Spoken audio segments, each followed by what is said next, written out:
ya bana? Nasıl söylemezsin? Mecburdum. Seni korumak için saklamak zorundaydım seni. Sezen'i. Beni korumak için. Pelin'in oğlunu korumak için olmasın o? Hayır. Ne hayır ya, ne hayır?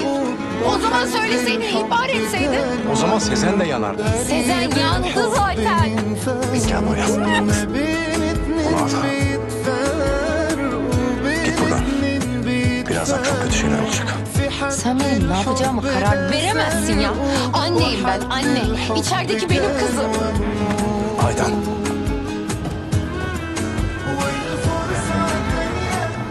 Abla.